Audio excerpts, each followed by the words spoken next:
sabemos y entendemos de que esta festividad está registrada en la lista representativa de la UNESCO de Patrimonios Culturales Inmateriales. Y justamente hoy vamos a tener, o ya está en sala con nosotros, como les decía, el doctor Fernando Cajías, que creo que toda presentación acaba siendo sobrando, porque ¿quién no ha escuchado hablar del doctor? Y para mí es un honor que él esté con nosotros, es un destacado investigador, escritor, abogado, catedrático, y ha hecho diferentes investigaciones, ha aportado en muchos elementos de lo que viene a ser el patrimonio inmaterial, por ejemplo, en el caso de la Lacita, justamente, que ahora nos va a estar comentando sobre ello. Y bueno, no quiero entrar en más detalle, quiero darle la bienvenida al doctor Cajías. Muy buenas noches, doctor, muchas gracias por su paciencia, sea bienvenido a este espacio. Bueno, muchísimas gracias por la invitación. Quiero felicitar a Miguel Ángel Foronda, que tiene esta gran iniciativa de esta cátedra de patrimonio inmaterial boliviano, ¿no? Es un patrimonio que tenemos en Bolivia muy rico y a veces no muy bien conocido ni comprendido.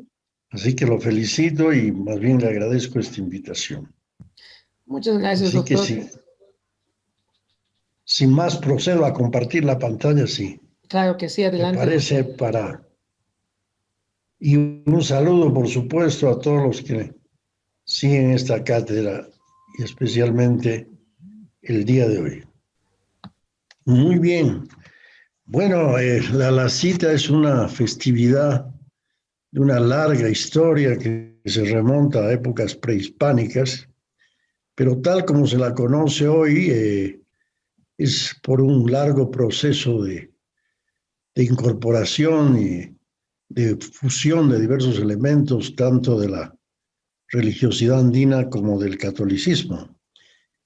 Como toda festividad, la de la cita tiene varios lenguajes, ¿no? El lenguaje religioso, el lenguaje de la identidad, el lenguaje artístico, el lenguaje socioeconómico y el lenguaje lúdico. Bueno, es imposible en 30 minutos referirse a todos los lenguajes, así que en esta ocasión, sobre todo, me voy a referir al lenguaje artístico, pero no sin dejar de mencionar eh, algunos rasgos de los otros lenguajes.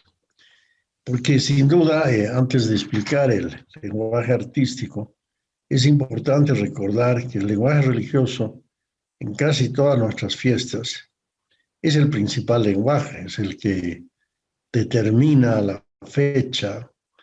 Eh, por ejemplo, la cita, como decía Miguel Ángel, se realiza en varias ciudades, pero acá en La Paz fundamentalmente se realiza el 24 de enero. Y en el aspecto religioso hay que recordar que cuando se ha declarado patrimonio de la humanidad a la cita, a esta festividad, sobre todo se ha considerado como principal fenómeno el itinerario de los rituales que se realizan en La Paz a mediodía del 24 de enero, ¿no? Este es el fenómeno principal.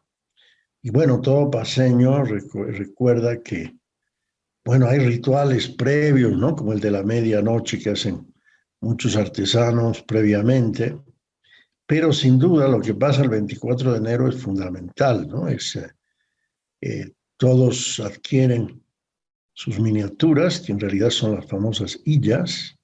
Hay illas de todo tamaño y de otro tipo, pero estas illas de las citas son precisamente las miniaturas. Y son miniaturas que en realidad vienen a ser una especie de amuletos porque encierran todos nuestros deseos, ¿no?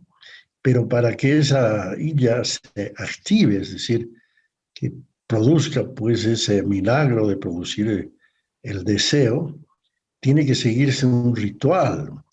Y eso ya va a depender de cada persona, pero fundamentalmente el ritual empieza a las 12 porque es el momento en que la energía solar está en su punto, ¿no? Todos sabemos que el sol es una gran fuente de energía. Y entonces esa energía es la que activa el amuleto. Pero además se hace el saumerio, ¿no? Ante los yatiris y los callahuayas. Y luego mucha gente hace la simbiosis religiosa de buscar la bendición en las iglesias, ¿no?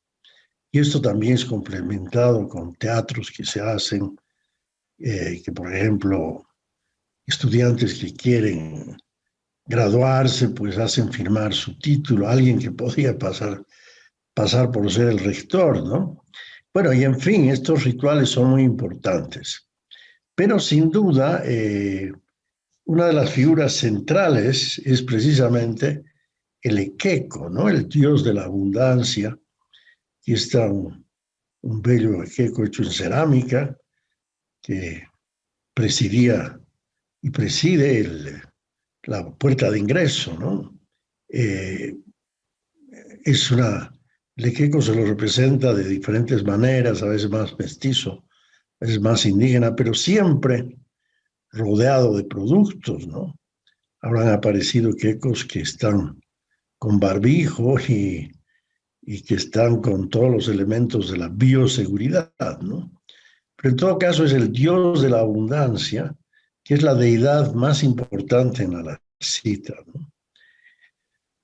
Antes, en el siglo XIX, la figura central era la Virgen de Nuestra Señora de la Paz, y de ahí la fecha, porque el calendario cristiano, el 24 de enero, es el día de Nuestra Señora de la Paz, patrona también de esta ciudad, ¿no? Pero ya desde mediados del siglo XX, sobre todo, solo los artesanos más tradicionales se acuerdan de hacer rituales a Nuestra Señora de la Paz, especialmente una procesión, ¿no? Y una misa, porque ya este ritual que ya les dije que refleja el sincretismo religioso es lo principal, ¿no? Y el Ekeko, el dios de la abundancia, ya les digo, va cambiando su representación. También se cree que es el que da la abundancia, los beneficios, siempre y cuando se cumplan los rituales. Sobre todo cuando ya después de la festividad se lo tiene en la casa, hay que hacerlo fumar. Y bueno, cumplir eso, porque si no, se cree que se puede enojar, ¿no? Bien, entonces el lenguaje religioso es muy profundo, muy, muy profundo, pero hay que recordar que sobre todo tiene que ver con la energía, ¿no? Tomar energía positiva, energía de los rituales, pero también energía de la gente. Esa avalancha de gente que, por ejemplo, entra a la catedral, da energía porque todos van buscando lo mismo, ¿no? Y porque obviamente no podemos creer racionalmente que inmediatamente comprando la casita vamos a tener la casa, ¿no? Hay que trabajar para conseguirlo, pero nos da esa energía positiva de decir se va a cumplir nuestro sueño, ¿no? El segundo lenguaje es el de la identidad. Sin duda, marca nuestra identidad paceña, ¿no? Si bien, por ejemplo, el dios de Queco está presente también en la zona del lago Titicaca, tanto la boliviana como la peruana, lo de las illas, las miniaturas, aparecen en fiestas como la de fiesta de Copacabana el 6 de agosto, la fiesta de Urcupiña, y ahora en Santa Cruz hay una enorme fiesta en septiembre de la cita en el Cambódromo, pero indudablemente la cita sí masivamente como festividad religiosa y también como feria, es parte de la identidad paseña y esos rituales son muy especiales, ¿no? Ahora, como vamos a ver en algunas imágenes que voy a presentar a continuación, es una identidad dinámica, porque está mezclada de tradiciones y de modernidad. Y las tradiciones más o menos se repiten, esto de los rituales, ¿no? Y sobre todo la esencia de la cita, que es la creencia de que comprar el deseo en pequeño y el hacerlo bendecir, el hacerlo salmear, etcétera, nos ayuda a conseguir el deseo. Eso se mantiene desde los inicios, ¿no? Pero indudablemente ya en lo que aspecte, en la forma de las illas, en las miniaturas y en nuestros propios deseos, ¿no? Han ido cambiando, sobre todo en la ciudad, y entonces es una identidad que va cambiando de acuerdo a los cambios que se producen en la modernidad. Entonces antes se pedía, por ejemplo, un camioncito, hoy se pide un tráiler o todo lo que va saliendo y dando la modernidad, ¿no? Antes se compraba simplemente el diploma de bachiller, ahora con la modernidad, los imprenteros o los que venden diplomas, pues tienen una computadora para poner tu nombre y hacer que cada vez se parezca esa miniatura mucho más a la realidad, ¿no? Ahora, esto de los rituales se ha hablado mucho este fin de semana y sobre todo es el lenguaje que más se ha mantenido, ¿no? Mucha gente ha hecho esfuerzos para que a las 12 hacer alguna ceremonia en torno a su deseo, aún dentro de la cuarentena, ¿no? Pero esta vez, como les decía, quiero dar más tiempo a este otro lenguaje que es admirable, que es el lenguaje artístico. Y algo importante que a veces produce confusión, ¿no? Es una festividad religiosa la cita, sobre todo por lo que pasa el 24 de enero, pero es también una feria que como toda feria se vende y se compra, y también se disfruta de comida y también de un juego de lota. Es toda una feria que tiene mucha convocatoria y por eso antes solamente duraba unos días y ahora dura, bueno, salvo en este año que ha habido la pandemia, pero ustedes saben que se ha prolongado 2, 3 semanas, ¿no? Y es muy importante porque en las declaratorias de patrimonio, uno de los puntos que hay que tomar en cuenta en el plan de manejo es que el patrimonio no tiene que ser algo estático simplemente para contemplar, ¿no? Sino que tiene que servir para el desarrollo de una determinada comunidad o para un determinado grupo social, debe dar fuentes de trabajo, debe a través del turismo pues de producir nuevos ingresos, etcétera. Entonces ese también es el valor de la feria y es una potencialidad muy grande lo de la feria, ¿no? Da mucho empleo, da un movimiento económico muy importante, pero también puede constituirse en una amenaza si es que lo mercantil prevalece y rompe la esencia, y en eso tenemos que estar vigilantes para conservar el patrimonio, ¿no? Porque la esencia es que además de esta ritualidad, pues las miniaturas sean hechas por manos de artesanos, y sobre todo manualmente, ¿no? No industrialmente, o de pronto puede aparecer pequeños autitos, pero hechos en China o en países europeos. No, eso hay que evitarlo. Lastimosamente se presenta, pero ahora más que nunca hay que tener cuidado, porque si ese tipo de ventas se produce más, pues vamos a perder el nombramiento. Bueno, pero por ahora existe ese peligro, pero la mayor parte de lo que se exhibe en la feria es hecho por manos de artesanos, ¿no? Que los hay de diferentes formas, los que trabajan en plomo, los que trabajan en yeso, los que trabajan en tela, en fin, una gran cantidad. Y sus miniaturas que tienen ese don de convertirse en el deseo también son verdaderas obras de arte popular, ¿no? Y bueno, ahora pues, les voy a hacer recuerdo de una gran variedad que se presenta, ¿no? Por ejemplo, estas casitas. Ven una casa que en una parte es un restaurante, en el otro es un almacén. Bueno, ahí se refleja el deseo. Y miren en estas miniaturas, ¿no? Impresionantes las herramientas. Bueno, ahí está justo una laptop con la que estoy usando ahora, ¿no? Que todo este trabajo pues requiere de una gran habilidad, ¿no? Vean este sector de herramientas, tuercas, cascos, radios. Bueno, y hay empresas o distribuidores que también fomentan, ¿no? Este tipo de artesanía para hacer propaganda indirecta, por ejemplo, los de Sony, ¿no? Como se ve en esta diapositiva. Bueno, aquí para alguien que trabaja con todas estas herramientas, pues es un mundo para asegurarse que en su taller no falte nada, ¿no? Y obviamente todo aquello que tiene que ver con la vida cotidiana, con la alimentación, con la cocina, la limpieza de la casa, las garrafas de gas, la botellita de Coca-Cola, la de cerveza, el raspador, las ollas.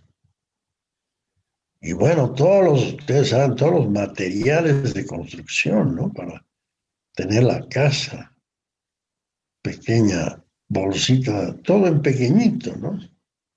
Pero como es una copia tan perfecta, parece que fueran grandes, ¿no? La calamina, la bolsita de cemento, los ladrillos. Y bueno, esto es quizás una de las cuestiones más populares, ¿no? Claro que hay productos que han desaparecido del mercado, pero algunos artesanos siguen poniendo estos productos que a veces ya son de recuerdo histórico, algunos, ¿no? Pero por supuesto otros reflejan muy firmemente el presente. Bueno, y estos sí que son artesanos muy antiguos, ¿no? Los que hacían a los futbolistas, el tigre, el Bolívar, las vacas. Este señor, lastimosamente ya no tuve el tiempo de ir poniendo los nombres de estos grandes artesanos llamados los decanos, ¿no? Que todavía siguen haciendo estas bellezas de miniaturas. Bueno, y hay algunas cosas que reflejan cómo ha ido cambiando la comunicación, ¿no? Esos teléfonos ya aparecen como si fueran medio prehistóricos, ¿no? Las camaritas. Bueno, y miren eso que también estaba en el afiche, ¿no? De este encuentro. Esta gran cantidad de productos que reproducen todo, todo, todo. Y ahí están imprenteros, los artesanos que trabajan. Lo del folclore es increíble, ¿no? Como este es un país y una ciudad muy folclorista, pues venden todos los trajes posibles, los sombreritos folclóricos de todo tipo. Miren que son tan chiquititos, aquí está en la mano de la artesana, ¿no? Y ahí se ve el tamaño de la miniatura. Y esta es una foto de tres generaciones que están en esta foto. Bueno, está la abuela y la nieta, que es nada menos que Sayuri Loza, muy conocida por diferentes facetas, historiadora, de comunicadora. Ven a la cita y así pasa con mucha gente. Se vuelve a la artesanía, lastimosamente ya la abuela falleció. Todo este material es de un trabajo de campo que hice en el 2012, justamente en apoyo de estos inventarios al expediente que luego presentamos, ¿no? Bueno, y la madre de Sayuri Loza, recuerden Remedios Loza, que también a la cita se convertía en artesana haciendo los sombreritos. Bueno, y de los soldaditos de plomo, bueno, saben que hay observaciones, ¿no? De medio ambiente sobre el uso del plomo. Pero bueno, todavía sigue habiendo los artesanos que hacen increíbles soldaditos en grandes marchas. Bueno, aquí eh, esas, estas no son de las cholitas que tienen más mercadería, ¿no? No he podido encontrar en mi material. Pero sin duda es increíble la representación de las caseras de todo tipo. Vean a la derecha la de los anticuchos, ¿no? Una maravilla. La del medio, el famoso café, ¿no? Su tetera, y luego está la de las frutas. Bueno, y hay caseras, ustedes saben que se entierran en sus productos, de tantos que tienen. excelente, ¿no? Todo ello para que le siga yendo bien en los negocios, en los mercados. Bueno, esto de los imprenteros, que es otro sector, recuerden que forma parte de los artesanos de la cita, los que hacen los billetitos, los euros, los dolarcitos.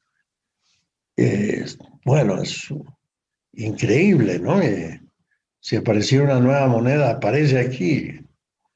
Y alguna gente ha tenido problemas en aduanas del exterior por llevarse estos billetitos. Y una época cometieron el error de hacer billetes del mismo tamaño. Bueno, eso ya no se ha repetido, porque hay gente que llevó a Estados Unidos esos billetes y bueno, la pasó mal. Meses en la cárcel por acusada de falsificación de moneda. En ese entonces yo era autoridad en el Ministerio de Cultura, tuve que hacer una carta con pruebas de que aquí hacemos los billetitos por esa creencia de la cita. Pero miren ese letrero, hay un gran sentido del humor también en la cita, ¿no? Registrito civil de la abogadita 24 celebra matrimonios, emite certificados de nacimiento, matrimonio, divorcitos, libretita familiar. Bueno, a mí una vez unos alumnos me pidieron que yo sea su testigo, fue muy gracioso asistir a su matrimonio. Es uno de los rituales que sigue durante la feria, pero no todos los días, ¿no? Sino martes y viernes. Creo que son los días.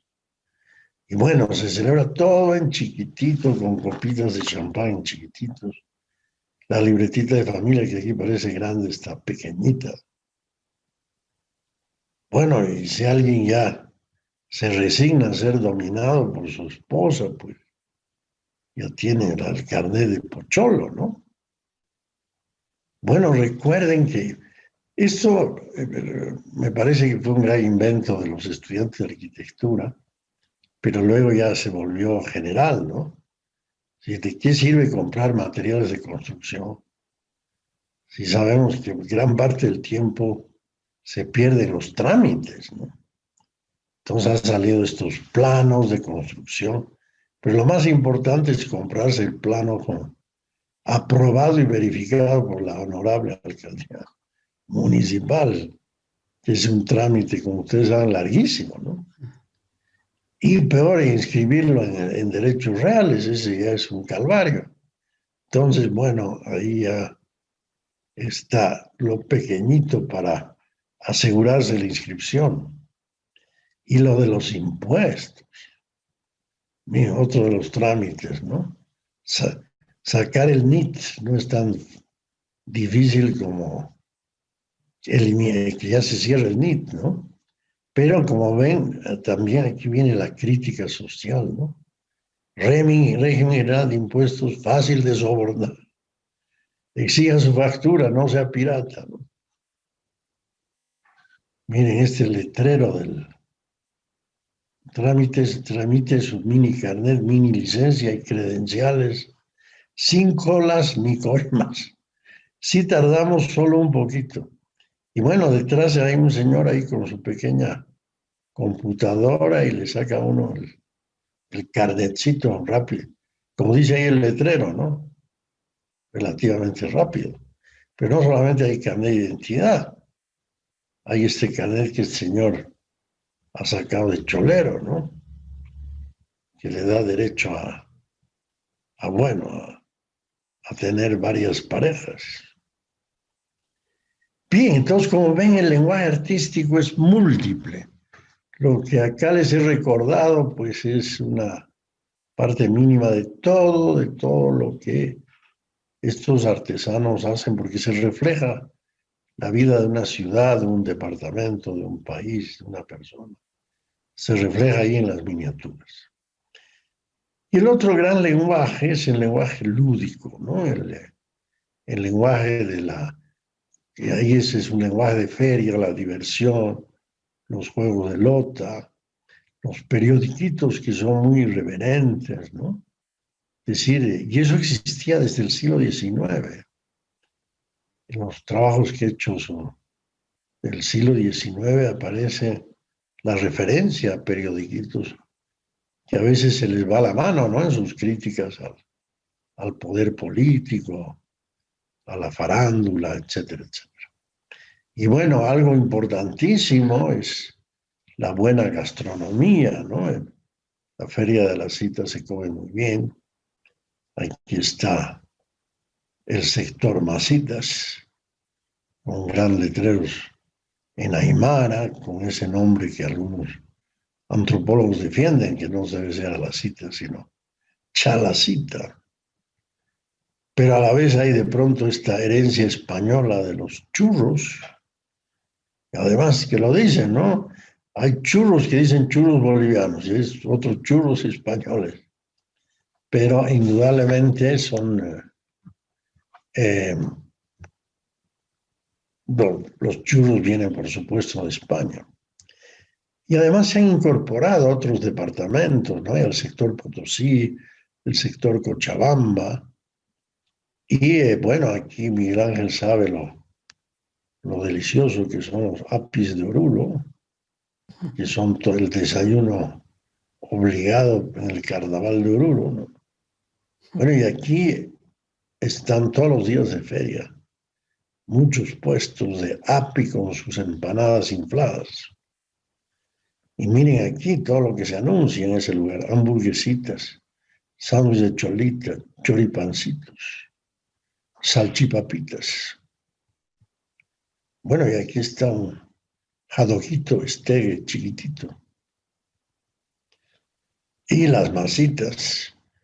Bueno, eso sí, yo he recibido por delivery el día de las citas. Una hermosa cajita de masitas en miniatura.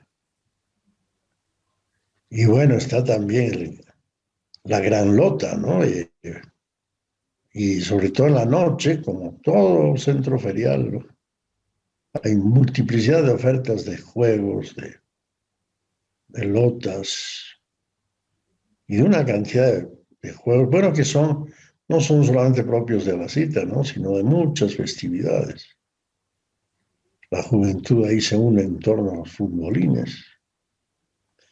Y bueno, a mí como llamero, pues obviamente ese año también del 2002 adquirí esta parejita de llameros, mientras la señora me mostraba su larga trayectoria haciendo estos muñequitos tan lindos, ¿no? Y bueno, esa es la visión que se tenía, ¿no? De esta gran feria en el Parque Urbano Central desde arriba. Ha mejorado mucho, ¿no? La infraestructura. Quizás le ha quitado un poco de espontaneidad cuando era antes en la Plaza Murillo o en la Plaza San Pedro. Bueno, el 24 de enero está en todas partes, ¿no? Pero bueno, quizás los techos habría que volverlos más bonitos. Pero bueno, esa iluminación tiene mucha vida la cita. Muy bien, entonces dejo de compartir para estar a la disposición del diálogo con Miguel Ángel y las preguntas que pueda querer hacer el público. Bien, doctor, muchas gracias. Sí, invitar a quienes nos están siguiendo, si quieren hacer alguna pregunta, lo pueden escribir y vamos leyendo. Pero en realidad, a ver, aprovechando su presencia, creo que hay muchos temas interesantes que se pueden abrir a una tertulia interesante y no me quiero pasar ni me quiero extender, pero creo que uno de los primeros puntos interesantes que usted ha venido trabajando y que sería bueno tal vez que lo comentemos es esta situación de la fiesta, ¿no? Porque resulta ser que muchas veces cuando uno habla fiesta, y creo que lo hemos visto en este tiempo más que todo, en muchos casos es sinónimo de algo malo, de que va a acabar siempre, digamos, incluso con borrachera y todo, pero pareciera ser que la fiesta, como usted nos está exponiendo, tiene otras dimensiones que nos llevan a entender que la palabra fiesta tiene otro alcance y no necesariamente tiene que vinculárselo con algo que va a acabar mal o negativamente, ¿no? Entonces, no sé si un poco nos puede comentar sobre esta idea de fiesta que usted ha venido trabajando en estos últimos años. Bueno, indudablemente que la palabra fiesta siempre nos lleva a pensar en diversión, ¿no? En alegría, y esa es una de las, indudablemente, acepciones de la palabra fiesta. Y es uno de los elementos de, inclusive, las fiestas más religiosas, ¿no? En el caso de la Pascua judía, el lenguaje religioso es muy fuerte, pero termina en un gran baile, en una gran comilona, ¿no? Entonces, pero yo estoy de acuerdo con lo que se ha ido discutiendo de que hay que entender fiesta en un sentido mucho más amplio, como la ruptura de lo cotidiano, ¿no? Decir que lo cotidiano es nuestro trabajo, nuestra rutina familiar, etcétera, lo que hacemos todos los días cotidianamente. Pero la fiesta es esa ruptura, ¿no? De lo cotidiano. Y en ese sentido, hay muchas clases de fiesta, ¿no? La principal es la clásica del domingo, que existe ahora en todas las culturas, ¿no? Un día a la semana que se rompe con lo cotidiano.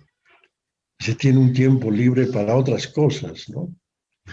Y luego vienen los feriados, las vacaciones.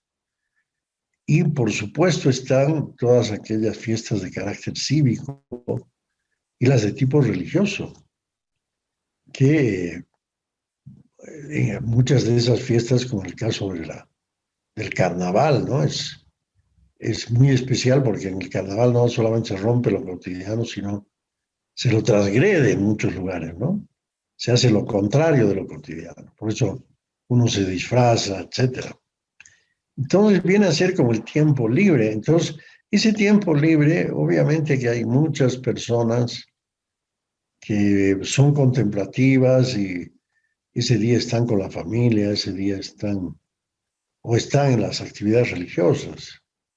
Pero otros son lúdicos, entonces en el tiempo libre se divierten, beben.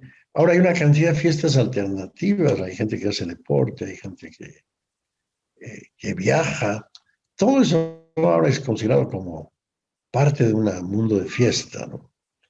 Pero claro, hay fiestas, por ejemplo, más familiares, como cuando nace un niño, cuando una muchacha festeja sus 15 años, cuando uno sale bachiller, etcétera. Pero obviamente lo que ahora, por ejemplo, en Bolivia tenemos 6 patrimonios inmateriales y varios de ellos son fiestas. San Ignacio, el Carnaval de Oruro, a la cita, Gran Poder, ¿no? Lo de Sucre, o de Chuquisaca, perdón, lo de los tarabuqueños, ¿no? El Pujla. Entonces, esas fiestas colectivas, además, tienen pues muchos lenguajes. Está lo religioso, pero también está, y por eso son declarados patrimonio, la gran contribución a la diversidad cultural del mundo, ¿no? Eso es, para estar en la lista, tiene uno que probar. Y, por ejemplo, uno de los próximos patrimonios que ojalá se declare, que ustedes han visto en la cátedra, es San Roque. Está muy preparado el expediente, ¿no? ¿Y dónde hacen eso igual que en San Roque? En ninguna parte del mundo. Entonces tiene que ver mucho con la identidad. Pero a la vez es una gran obra de arte efímero, ¿no? Es efímero porque obviamente dura lo que dura la fiesta, pero es una gran obra de arte. Y por eso claro, hay también el lenguaje lúdico, pero en todas las fiestas, en todas, en todas. Vean, hasta en Semana Santa hay 12 platos, ¿no? Y cada uno más rico que el otro. Entonces, eh, por eso es que a veces hay una visión con falta de conocimiento, ¿no? Porque ven a un grupo que está tomando excesivamente y dicen, pero no tiene nada que ver con el culto a la Virgen del Socavón, pero son otros momentos. El sábado de carnaval, por ejemplo, en Oruro es de un lenguaje religioso muy profundo y a la vez un lenguaje artístico. Pero para el orureño que baila ahí es muy religioso. En cambio, el domingo es más artístico y más lúdico, ¿no? Entonces, por eso hay que estudiar. Eh, por ejemplo, algunas dicen que en Alacita ya es más una feria. Son las dos cosas. Es una cuestión muy religiosa el 24 de enero, pero después es una feria con una oferta que tiene cualquier feria, pero con la gran diferencia que lo que es lo que hemos visto ahora, ¿no? Las miniaturas. Claro, claro. Hay una pregunta troncal y luego me voy, ya están llegando algunas preguntas en Facebook. Eh, ¿Cómo entendemos la fiesta, en este caso que está vinculada a algunos patrimonios inmateriales, en tiempos de COVID? Porque esto se ha hecho algo complicado y desafiante. Incluso la UNESCO en algún punto ha planteado algunas reflexiones en el entorno que estamos, pero estamos viendo nomás que lamentablemente la restricción que nos plantea el tema de salud puede llegar a atentar contra estas expresiones culturales, contra estas fiestas, pero también a la vez estamos viendo que pese a tener restricciones, y la cita creo que nos lo ha mostrado estos días, ayer justamente, pese a eso, la fiesta sigue, y la fiesta en el buen sentido de la palabra, ¿no? Ayer veíamos cómo muchas personas, pese a las restricciones, han salido, pero la pregunta es esa, ¿cómo entendemos, qué hacemos en este contexto de COVID con la fiesta? ¿Es mala la fiesta en sí? O sea, lastimosamente, la mega fiesta, ¿no? Porque sobre todo donde más se está afectando es en las mega fiestas, o sea, las que tienen una convocatoria masiva como el Carnaval de Oruro, el Gran Poder a la cita, porque indudablemente se ha podido comprobar que estas fiestas masivas han sido causa de enormes contagios, ¿no? Inclusive pequeñas fiestas privadas, como han hecho grupos de jóvenes que, bueno, decidieron con todo derecho, ¿no? Festejar su bachillerato, pero después cayeron uno a uno, ¿no? Y hay momentos más fuertes de la pandemia, por ejemplo, lastimosamente justo en Navidad fue, ¿no? Y ha habido familias que han caído por reunirse familiarmente. Entonces, todo eso me muestra que hay que hacer más el distanciamiento, pero hay formas de que algunos lenguajes se mantengan. Por ejemplo, el caso religioso, como digo, ¿no? Por ejemplo, el año pasado el Gran Poder hizo una misa vía Zoom y ahora podemos ver en Facebook cómo algunas fraternidades de Oruro están llamando a novenas virtuales, a veladas, como llaman en Oruro, ¿no? A veladas virtuales. Yo creo que el 2 de febrero va a haber muchísimas misas para la Virgen de la Candelaria y ni qué se diga el día de carnaval. Y, y hay TikToks, hay grupos que están haciendo ensambles, ¿no? Por bloques para mantener el lenguaje artístico, los ensayos. Pero lo que preocupa, y lo que usted dice es cierto, ¿no? Es eso ya de el carnaval en su plenitud, ¿no? ¿Cuándo vamos a poder verlo nuevamente? Con esos miles de diablos, morenos, caporales, llameros. Ambas asusta pensar en cuándo. Ciudades como Oruro, como Río, ahora se han obligado a suspender su carnaval, ¿no? Y aquí, indudablemente, en la cita a las 12 salió la gente para cumplir el ritual. Pero bueno, ya ahí se acabó, ¿no? Alguno que otro seguirá vendiendo, alguna caserita tiene billetitos clandestinos, ¿no? Pero la feria, como hemos visto en las fotografías, no está presente, ¿no? Entonces, sí, eso preocupa.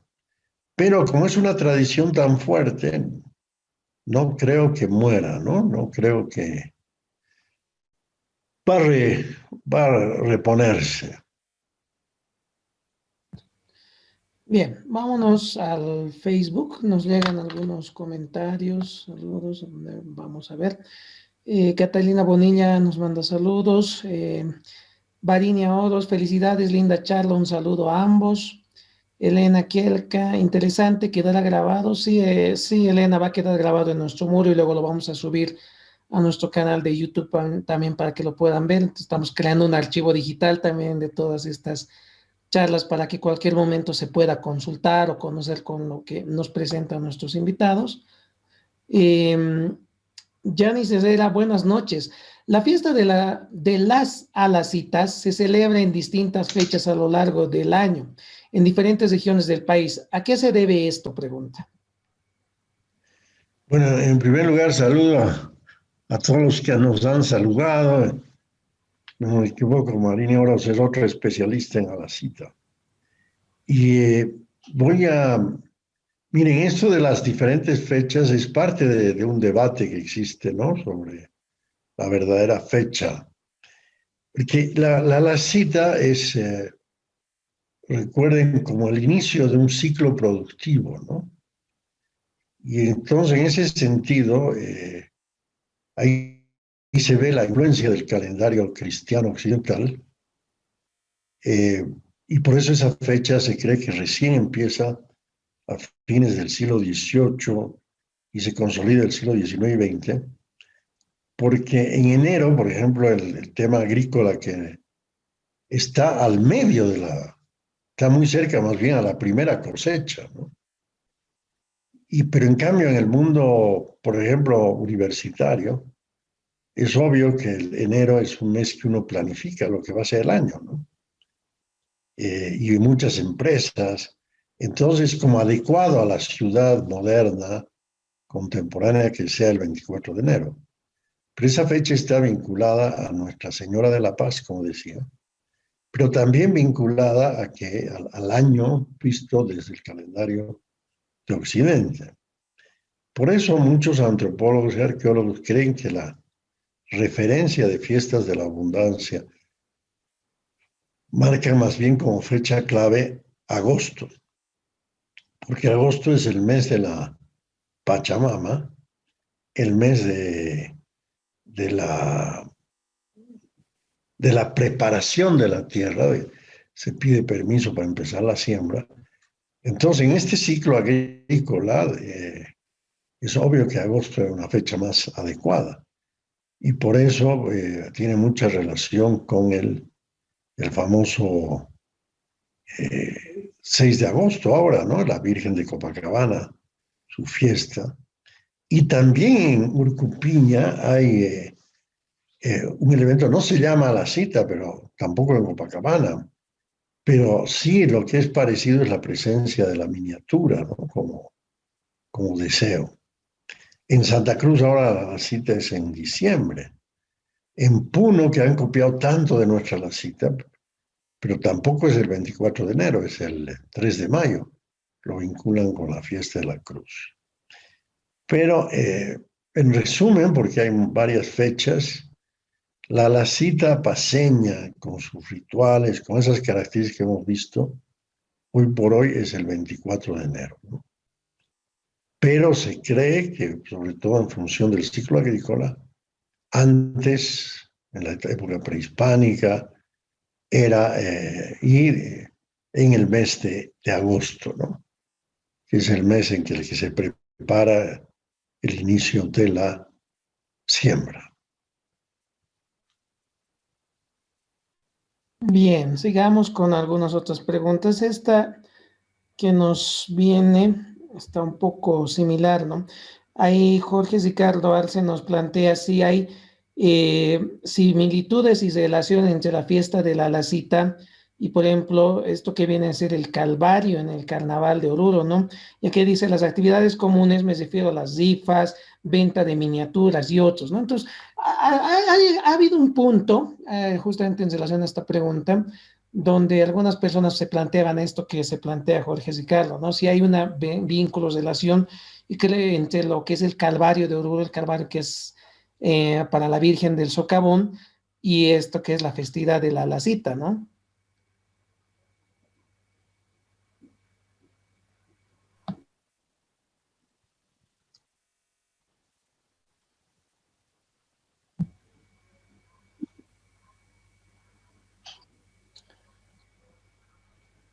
Entonces, la pregunta es si hay esta relación, ¿no? Si existe una relación o vinculación entre ambas expresiones. ¿Y me puede repetir la pregunta? Porque en un momento dado se perdió su voz.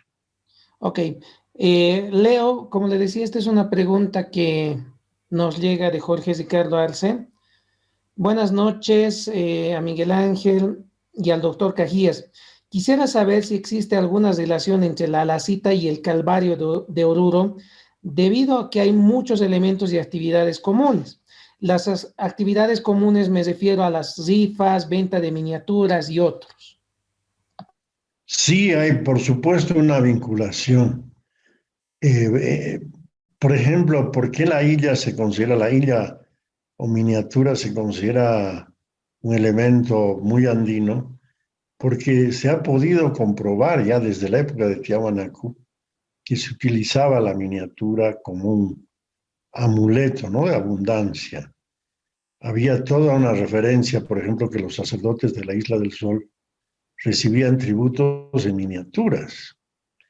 Y cuando supieron que ya los españoles iban a tomar la isla, botaron al lago y en expediciones subacuáticas que se han realizado hace ya más de una década, lo que se ha podido sacar del lago, indudablemente, son miniaturas. También se han encontrado en cerros como una forma de apoderarse de un territorio, colocar miniaturas. Entonces, eso sí es obviamente muy común en varias fiestas religiosas de nuestro país, ¿no? Como he citado también, en Urcupiña es muy fuerte, en la de Copacabana es muy fuerte, ¿no?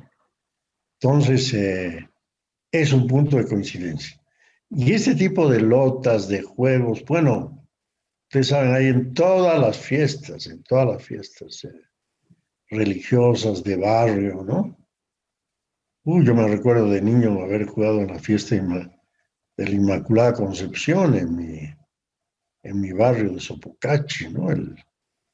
Tantas veces ese tipo de juegos que hacían de desaparecer dados, etcétera. Así que es indudablemente muy atinado lo que acaba de decir quien acaba de hacer la observación, ¿no? Hay muchas cosas en común. Pero también hay diferencias, ¿no? El ritual del mediodía, sobre todo. Recuerden que la declaratoria de patrimonio nos tomó 9 años. Inclusive tuvimos que rehacer el expediente. Y teníamos que probar qué era lo diferente, no qué era lo parecido. Y lo diferente es los rituales que se hacen aquí en La Paz. Y también, obviamente, muchas de las miniaturas. Pero en Puno se sabe que varios artesanos bolivianos van a Puno, ¿no? Entonces ahí también hay un parecido. Claro, y a colación de esto, creo que es oportuno un poquito entender lo siguiente.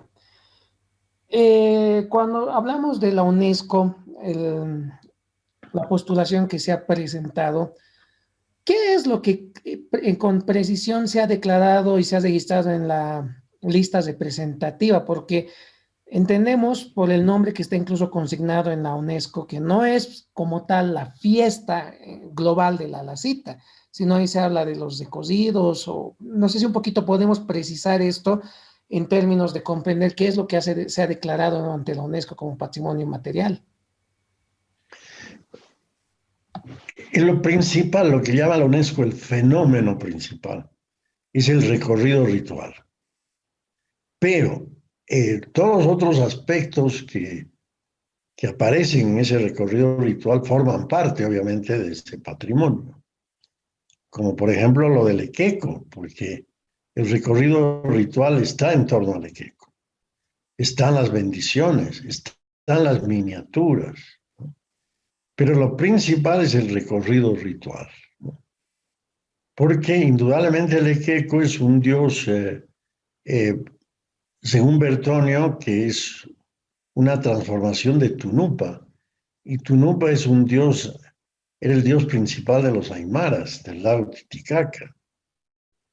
Entonces, obviamente, lo compartimos, Bolivia y Perú, de alguna manera, pero por supuesto la presentación es diferente y el ritual es diferente, ¿no? Igual, como ustedes mismos han observado, las miniaturas existen también en otras partes, pero acá forman parte de un ritual de manera diferente. Pero esa creencia que la miniatura es parte de la posibilidad de conseguir un deseo no es exclusivo, ¿no? Acá hay muchos lugares que ustedes mismos lo han recordado, ¿no? Ahora, muchas veces también, por ejemplo, en el caso de Santa Cruz, son los paseños que han migrado a Santa Cruz que hacen esta festividad, pero porque han escogido eh, porque han escogido septiembre, porque septiembre es el mes de la feria, entonces ahí todo, sobre todo es feria, no es, no es festividad religiosa. Exacto. Bueno, y algo que tal vez también podríamos apuntar, doctor, un poco el aspecto del equeco, ¿no? Mucho se habla sobre este tema. ¿Qué podríamos decir en relación a ello? ¿No? Justo estamos viendo una fotografía, pero se habla mucho respecto al aspecto que debería tener el equeco y cómo es que hoy por hoy tenemos esta fisionomía, el rostro que tiene el equeco. Bueno, eso ha ido cambiando mucho y los mismos objetos que va cargando, ¿no? Eso ya depende de cada artesano, de cada artista, qué le colocas y, por ejemplo, lo del yuchu, pero a la vez mezclado, vean ustedes en esta misma fotografía, con un sombrero que es una readecuación de los sombreros que llegaron del viejo mundo, ¿no? Y a veces aparece con muchos bigotes, otras veces aparece como la imagen que yo mostré, más bien con rasgos más indígenas. En el último, los últimos años ha tomado rasgos más indígenas. Y se lo considera el gran dios de la abundancia, ¿no? De la fertilidad, de la reproducción. Pero en la historia de las divinidades se lo coloca como un dios más material, ¿no? Del deseo de tener dinero, de viajar, el deseo de tener buena productividad, buenos negocios, etcétera, etcétera. Claro que eso es relativo porque también puede satisfacer el deseo de tener pareja, de reproducirse, por eso también en la palacita aparecen mucho los bebés o la gallina con huevos, ¿no? La reproducción de la vida. Pero indudablemente su representación más fuerte, es decir, los equecos más bellos, más imponentes, son aquellos que tienen más productos, ¿no? A mí me sorprendió en la feria de Hannover, que tuve la suerte de estar hace ya un par de décadas, que había un artista hindú que hizo el tema de las religiones del mundo, ¿no? Y en una sala decía las religiones espirituales, puramente espirituales, como el hinduismo, ¿no? Era una sala en que no había nada más que luces, todo lo demás era vacío. Y en la otra sala estaban los dioses vinculados con la fertilidad material. Y ahí había una gran escultura de un equeco. Ahorita no recuerdo el nombre del artista, un artista orureño, si no me equivoco. Es una bellísima escultura, pero lo ponían ahí al equeco, según la visión de este hindú, como un dios vinculado con, sobre todo con lo material, ¿no? Pero aquí sabemos que no es así, ¿no? Pero su apariencia parecería mostrar. En cambio, las apariencias como la que está mostrando acá, el dios jorobado, que según Ponce, Jules Agardan y muchos arqueólogos, es la primera representación del equeco, no se lo presentan con tantos productos, ¿no? Así que entonces todo eso ha ido cambiando. Ujú. Y, por ejemplo, esta imagen que estamos viendo en la en la diapositiva. ¿Qué podemos decir? Se ha hablado mucho de esto hace años atrás. Claro, y han devuelto, sobre todo de un museo del exterior, ¿no? No recuerdo cuál, esta imagen que produjo un gran impacto, ¿no? Exacto. Pero sí se cree que es el gran antecedente, ¿no? Pero no se la llama Ekeko, también es como Hachaí y algo así que no recuerdo exactamente el nombre, ¿no? Ujú, Pero es con una dinámica, ya les digo, Bertonio nos ayuda a comprender, pero también nos ayuda a confundirnos. ujú. Cuando dice Ekeko, también conocido por, no, al revés, Tunupa, también conocido por Ekeko, ¿no? Y las leyendas hablan de Tunupa con forma de hombre, con forma de mujer. Sí, la iconografía es la que ha variado mucho, ¿no? Claro. En el ámbito de las tradiciones, una pregunta que nos llega, y esto está, me imagino, ligado a prácticas, pero tal vez usted nos puede orientar sobre este aspecto. Se consulta si las miniaturas del año pasado, en la nueva fiesta de la cita, existe alguna creencia de que hay que devolverla al Iqueco, ¿no? Incluso el día 23 cerca se ve mucha gente también devolviéndose, dice que hay que devolver los billetes, todo eso, pero hay otro grupo de personas también que consideran de que si haces esa devolución, tienes que, el Iqueco se molesta, ¿no? O sea, hay un sinfín de creencias en torno a qué se hace con las miniaturas. Algunos dicen que pasado el año hay que devolverlas, otras que hay que entesarlas, otras que hay que chayarlas cada año. Entonces, ¿qué dato tenemos sobre esto, doctor? Es que eso ya depende de cada persona. Ya digo, las tradiciones son tradiciones que se transmiten de generación en generación, pero también hay tradiciones inventadas que recientemente se puede decir, ¿no? Por ejemplo, el equeco se dice que es celoso.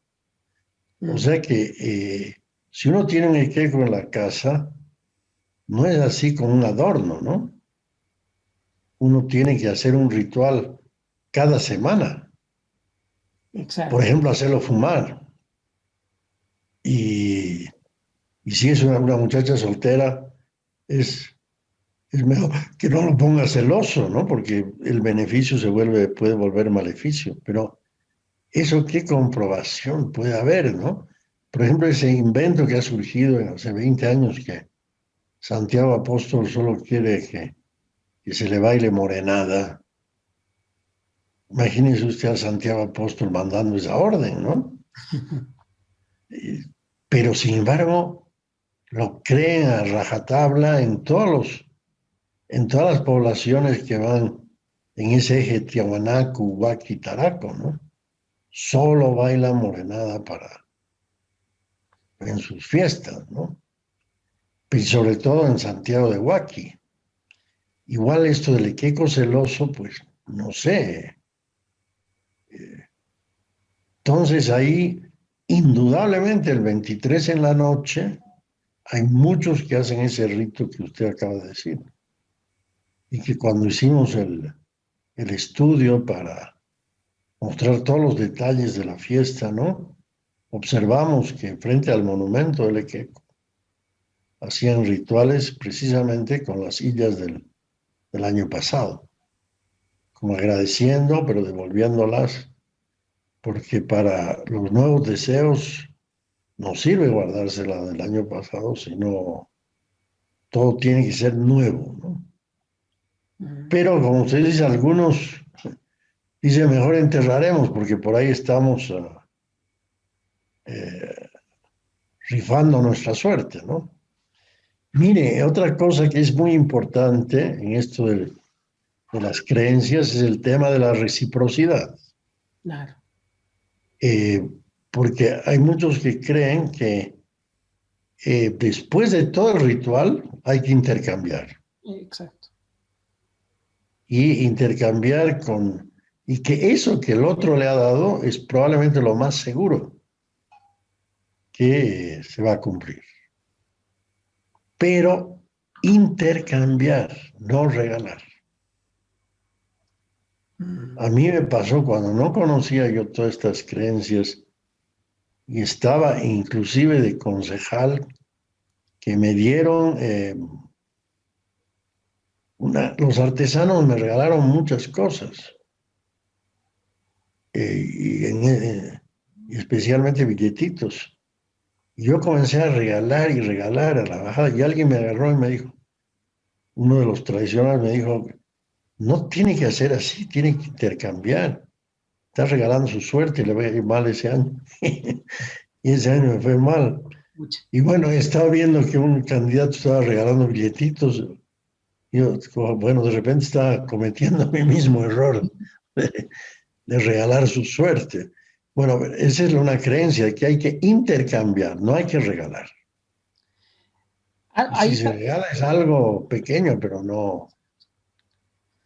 ahí también hay, yo recuerdo cuando uno a veces está en medio 10, no, aparte de intercambiar, hay mucha gente que empieza a dar billetes diciendo te pagaré lo del año pasado. Correcto. No, y el teatro es muy importante, ¿no? Y a mí desde que tengo canas me suceden cosas increíbles, gente que me dice, perdóneme mi deuda. Pero yo una vez le dije, señora, yo no, a mí no me debe nada. Le he dicho que me perdone la deuda, como diciéndome, no seas sonso, ahorita es el gerente del banco, ¿no? Entonces ahí me di cuenta y dije, no, sí, sí, queda perdonada y le firmé su carnet de pago de deuda, ¿no? Hay muchas cosas interesantes que a la vez o San Judas Tadeo, ¿no? Dije, el que ya tiene una deuda tan grande que sabe que por ahí no la puede pagar, bueno, la solución es pasarle los billetes a la imagen de San Judas Tadeo. Y así se van sumando, o en la catedral los creyentes comienzan a contar los billetes mojados, ¿no? Por la bendición, que Ujú, dicen que esos van a ser los, y cuentan, para saber cuánto van a tener ese año, ¿no? claro. Otra pregunta que nos llega al Face de Teresa Ortega. Buenas noches, saludos.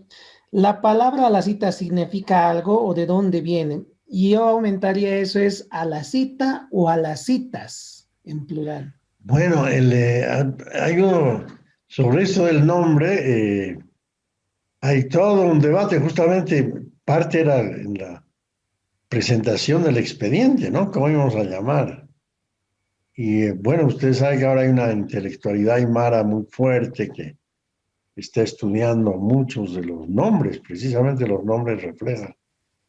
Y bueno, yo no recuerdo en este momento exactamente todos los significados, Chayalacita, etcétera, pero el nombre a mí me convence más aquello de usar en singular, porque se traduce como comprame, ¿no?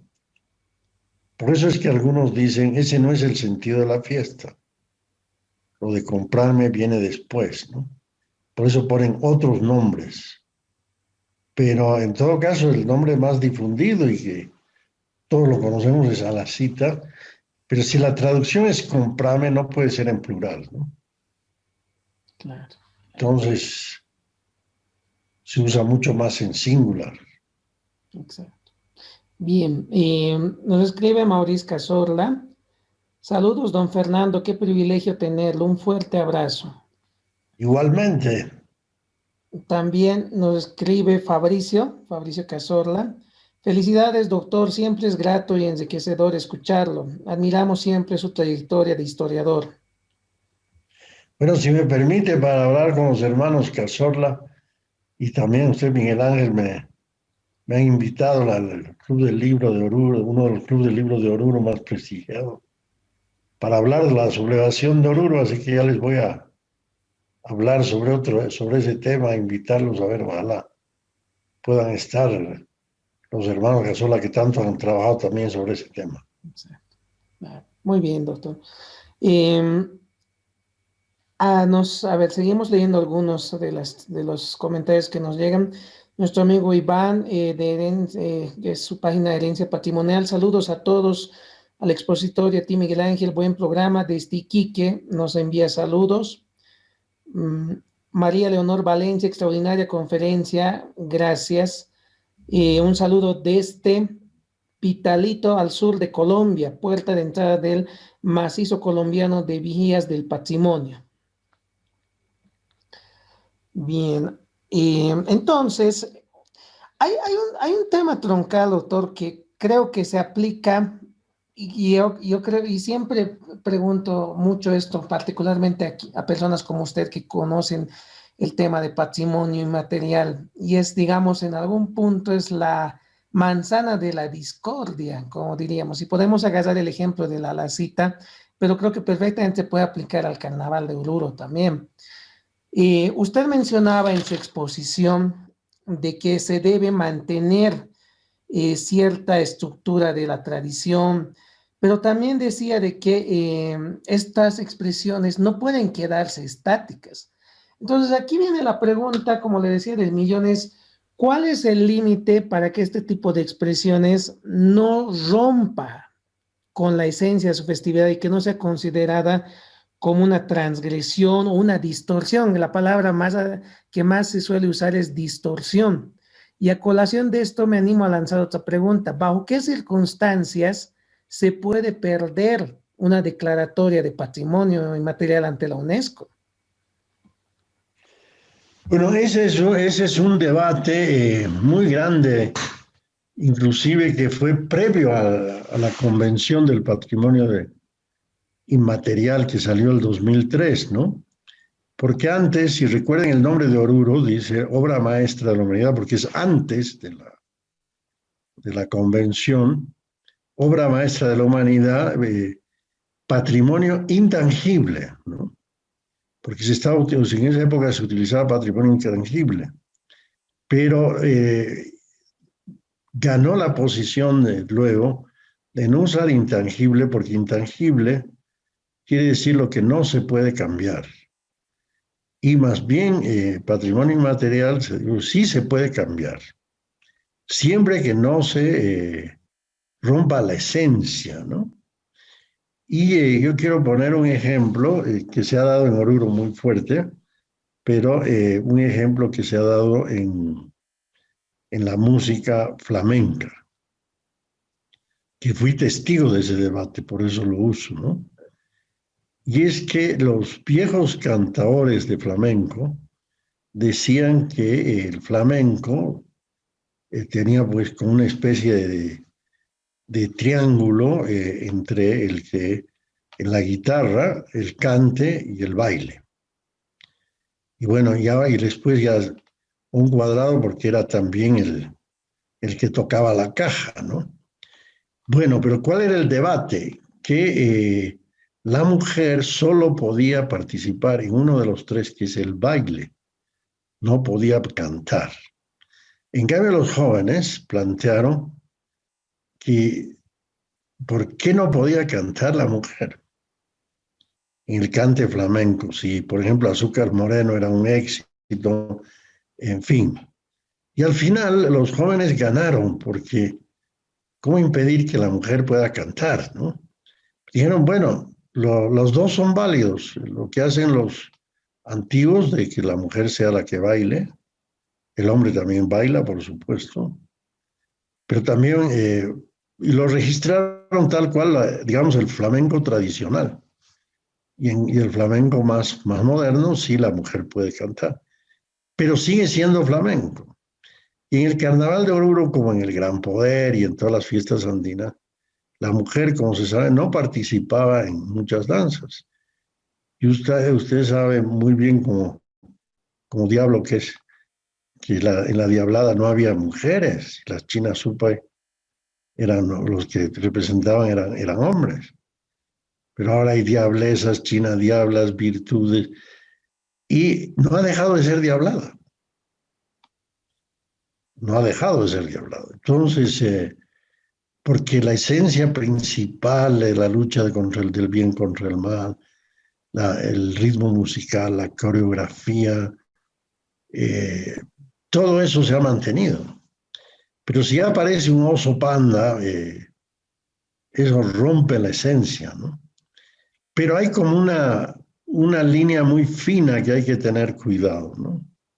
Ya los especialistas en cada danza dirán, no, ahí está un cambio que está rompiendo la esencia.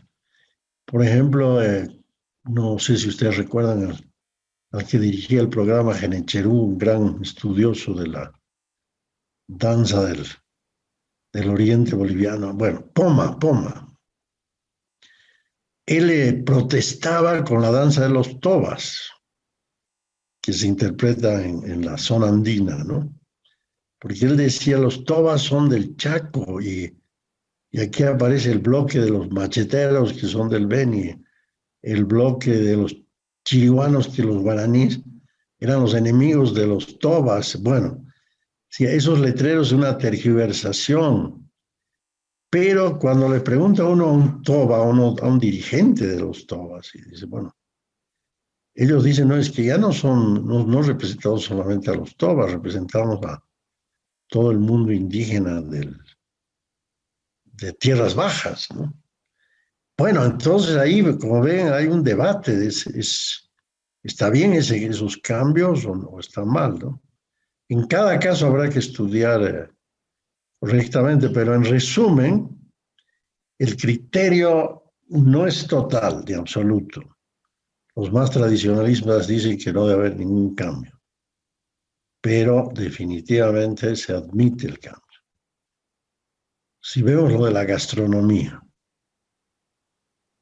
las salteñas de hoy son igualitas a las de salteñas de hace 20, 30 años.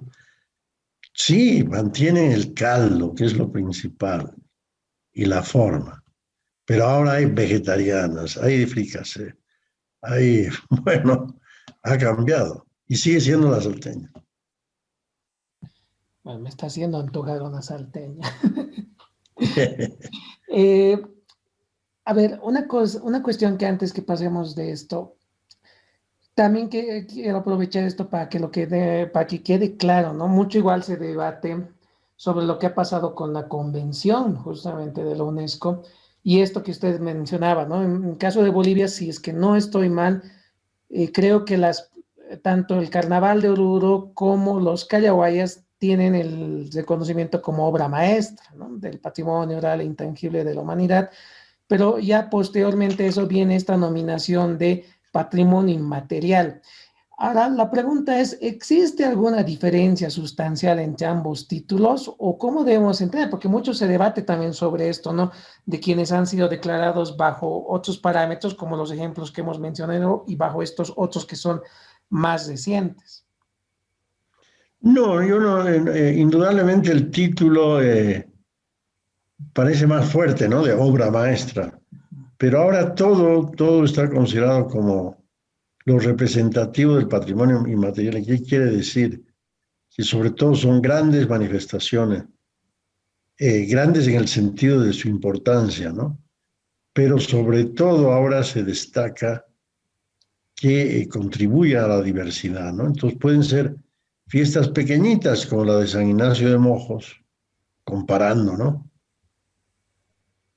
O fiestas masivas como el Carnaval y el Gran Poder, pero tienen el mismo valor de ser contribuyentes de la diversidad cultural y por eso están en la lista, ¿no? Del patrimonio inmaterial.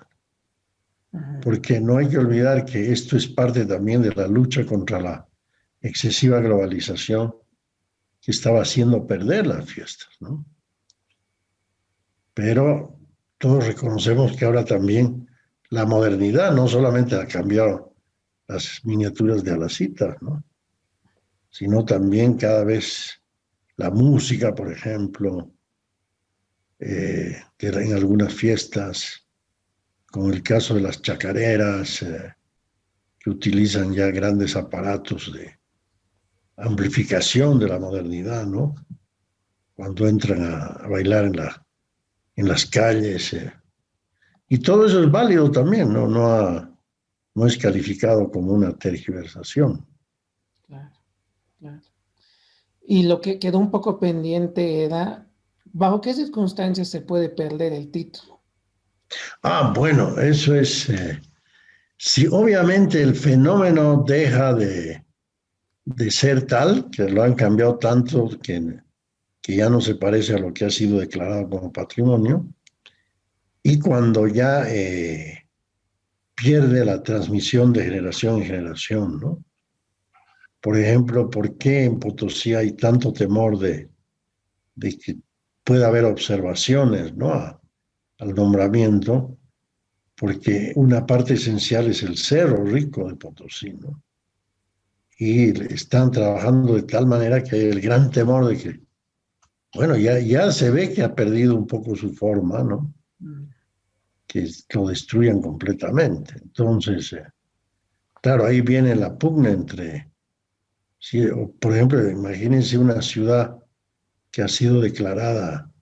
En el patrimonio material hay que tener mucho más cuidado, ¿no? Allí no se puede transformar nada. De pronto hacer algunas restauraciones que no tienen nada que ver, eso puede hacer perder también un nombramiento, ¿no? Ujú. Un centro histórico que comienza a tener más edificios modernos que edificios antiguos también puede perder.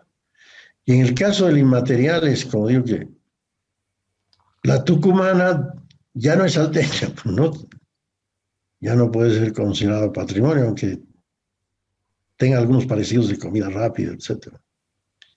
Pero en nuestro caso hay una fuerte tradición de transmisión de generación en generación que hace que yo no veo peligro a que se pierda la esencia, eh, siempre y cuando esa adecuación a la modernidad no termine rompiendo, ¿no? La esencia. Hay procesiones, por ejemplo, en España, donde la gente ya ha dejado de creer. Ha habido pueblos que han dejado de creer en su santo patrón, increíble, ¿no? En España nada menos. Que de pronto a la gente que está llevando al santo lo llevan así pagados y delante hay una bailarina de samba brasilera. Todos dijeron, ya, bueno, esto ya no es patrimonio, ¿no? Así está completamente tergiversado. Claro, claro. Pero no es nuestro caso, felizmente, todavía hay mucha fe, mucha identidad cultural, sobre todo en nuestros patrimonios, ¿no? Exactamente. Y bueno, ya volviendo para las últimas preguntas del Face, eh, nos siguen preguntando, por ejemplo, sobre el equeco. Le voy a leer las dos preguntas que nos llegan del equeco. Yanis Herrera, se dice que adquirir un equeco es muy demandante. ¿Cuáles son las costumbres de las personas que tienen uno en el hogar? Y la otra pregunta que está igual vinculado de Teresa Ortega, ¿hay algo que no se le pueda pedir al equeco? Muy interesante, ¿no? En el caso de la primera es que hay que hacerle un ritual, ¿no? Y bueno, de acuerdo, ya les digo, eso son las creencias que existen. Entonces, si uno tiene un equipo en la casa, puede estar seguro que va a tener abundancia y progreso todo el año. Pero todo es reciprocidad. Entonces, para que eso suceda, para recibir el beneficio del equeco, hay que cumplir ciertos rituales. Y dos son fundamentales, ¿no? Igual que para el tío de la mina. Hacerlo fumar, no sé por qué le gusta el cigarrillo al equeco. ¿Cuándo empezó todo eso? Igual al tío de la mina y la coca, ¿no? Y entonces, de ahí que hoy por hoy mucha gente prefiere no te, le hace todos los rituales al equeco el 24 de enero, pero prefiere no tenerlo en la casa, dado que esta creencia se ha ido difundiendo mucho, ¿no? Como ha dicho la primera pregunta, ahorita es demandante, ¿no? Si te doy beneficio, pues tienes que cumplir cierto tipo de ritos, ¿no? Pero al equeco, pues se le puede pedir todo tipo de beneficio, entiendo yo, porque todo lo que se ve en la cita es todo lo que se puede pedirle, incluyendo el amor, la abundancia, pero obviamente no las cosas malas, ¿no? No es una deidad para el mal. No es una deidad, por ejemplo, para la muerte. Es una deidad para la vida, ¿no? Hay lastimosamente unas formas de mesas negras que se dice, ¿no? Pero en las que no participa para nada el Equeco ni la Madre Tierra, ¿no? Son otro tipo de deidades del maleficio. Entonces no se le puede pedir nada que sea contrario a la reproducción de la vida, a la fecundidad. Claro. Bien. Usted que ha ido recopilando y que ha aportado mucho en la elaboración para el expediente, ¿cómo, de manera sintética, cómo usted cree que ha ido evolucionando esta festividad y en esencia tal vez qué se ha ido perdiendo y tal vez si habría que desplegar alguna estrategia de salvaguarda en específico con esta fiesta? Bueno, yo creo que lo principal del cambio ha sido positivo en el sentido de la masificación de la fiesta, ¿no? Que asegura aquello que dijimos que no va a desaparecer por mucho tiempo, porque todas las generaciones participan de la cita y cada vez más gente, ¿no? Ya no es solamente de un lugar, de un barrio, sino toda la ciudad.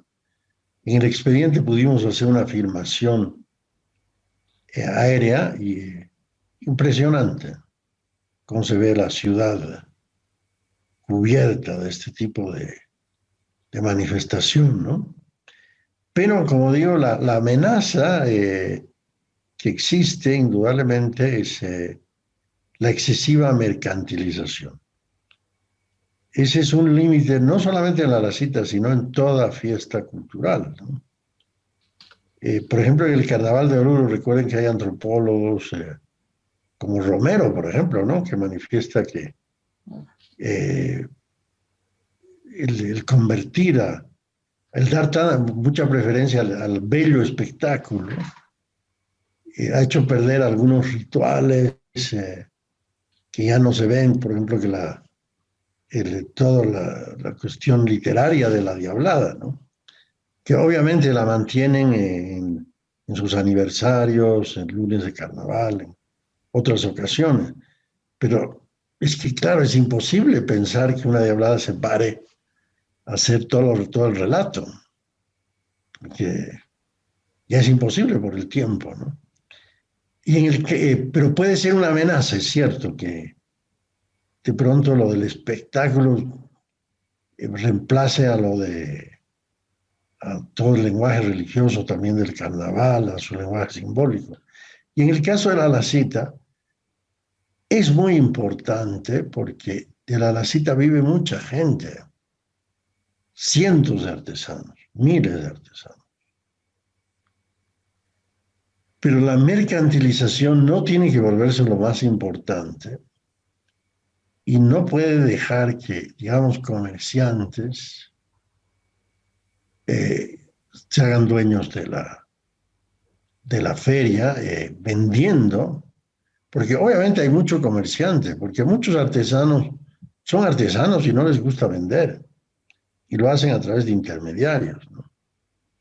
Pero si ese comerciante empieza a vender, como dije, autitos chinos o autitos de cualquier industria, ya está rompiendo. Y a veces es difícil decirle, pero usted está rompiendo, ¿no? Y esa es la amenaza, ¿no? Entonces, ese es un poco el cambio, digamos, bueno para dar trabajo, dar ingresos, pero puede convertirse en una amenaza si es que aquello de la feria, o sea, la compra-venta, se vuelve tan importante que rompe la esencia, ¿no? Porque esa gente puede vender esos juguetitos en otro tipo de espacio, ¿no? No hay que confundir además la miniatura con juguete.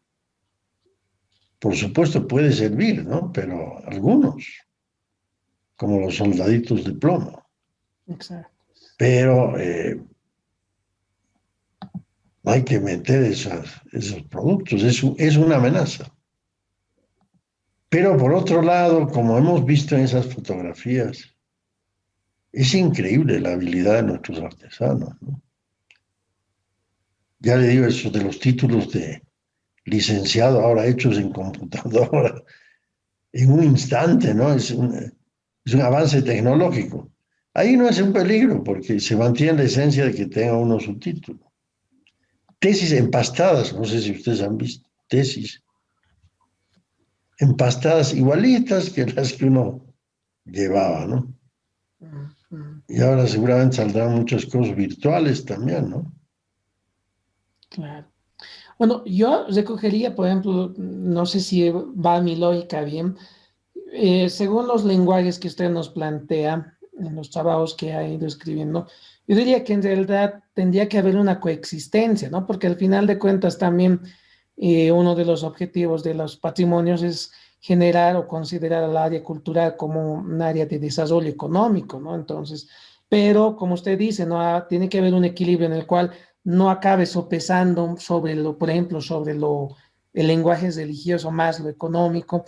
Y esto es lo que pasa cuando, y esta es una situación bien complicada, cuando estas expresiones se vuelven un destino turístico, ¿no? Porque hay veces, y ahí voy a poner el ejemplo del carnaval, este es un debate que mucho se ha realizado también. Eh, Uno sabe que cuando tiene que peregrinar, y usted lo sabe bien porque también participa, eh, el sábado está destinado a esta peregrinación, ¿no? El domingo ya es el carnaval en sí, pero los espectadores no tienen esa lógica, ¿no? El espectador tiene la lógica de que ha venido a tomarse algunos tragos, a ver el lujo de los trajes, todo eso. E incluso alguna vez entre que fue chiste y es real, el que está en las graderías muchas veces dice, yo pago mi asiento para que ustedes bailen, ¿no? Entonces ahí ya queda de lado o hay un choque entre lo que es la ritualidad y el turismo. Entonces también eso nos está generando un perjuicio tremendo, ¿no? Teníamos un invitado que era David Terrazas, que es mexicano justamente, no sé si usted lo conoce, pero él nos planteaba justamente esto, él decía, yo creo que las declaraciones de patrimonio le hacen un flaco favor a la expresión cultural como tal, porque se vuelve un negocio de las cervecerías, de los auspiciadores, del turismo, y cada vez se retrotrae, se pone más sustancial o lo sustancial queda a un costado. Él ponía como ejemplo la fiesta de México justamente de los Días de los Difuntos y él decía, esa fiesta que es más para encontrarte con tus personas que han partido se ha vuelto algo ya nada personal, nada ritual, porque ahí ves mucha gente sacando fotos, todo, y se rompe la ritualidad de quienes se están expresando, conteniendo el patrimonio. No, indudablemente, indudablemente es ese, cómo lograr ese equilibrio, ¿no? Y en materia de turismo, obviamente es, hoy por hoy la fiesta es, el carnaval yo creo que en 3 días atrae más visitantes que Tiahuanaco, que es el centro de patrimonio material más visitado en un semestre, ¿no? Y a veces en más tiempo. Es decir, en solo 3 días.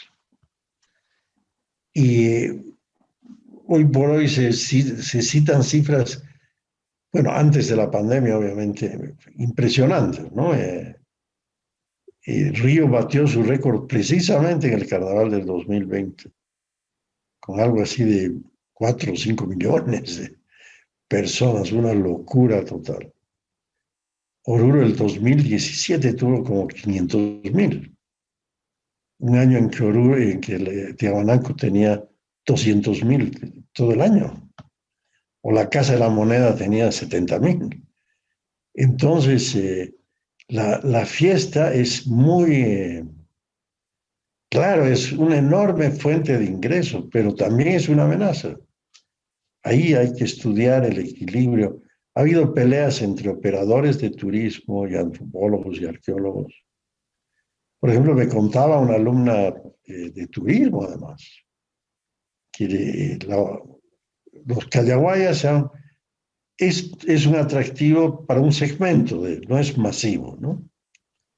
Pero a veces ese segmento viene y dice, no, quiero ir donde los Callaguayas, ver circuito tan interesante que es de las medicinas. Pero hay días en que los callahuayas dicen no pueden hacer ritual. Entiendo que es el viernes. Y de pronto viene una operadora de turismo y dice, no, tengo turistas este viernes, no pueden esperar hasta el sábado.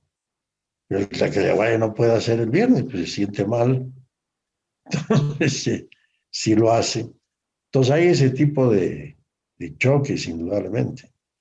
Y por otro lado, el lenguaje económico, no solamente por parte del turismo, ¿no? Sino porque cada vez se encarece, ¿no? El participar en el carnaval o en el gran poder. Claro, hay gente que ahorra todo el año, pero hay otra que no puede ahorrar y, bueno, se muere por bailar, pero las cuotas son tremendamente caras últimamente, ¿no? Bueno, hay grupos y grupos, por supuesto.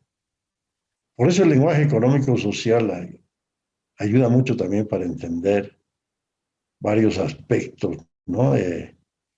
Obviamente todo esto es una dinámica económica muy fuerte y claro, todas las bandas de música, los bordadores, los mascareros están sufriendo mucho en este momento, pero muchísimo.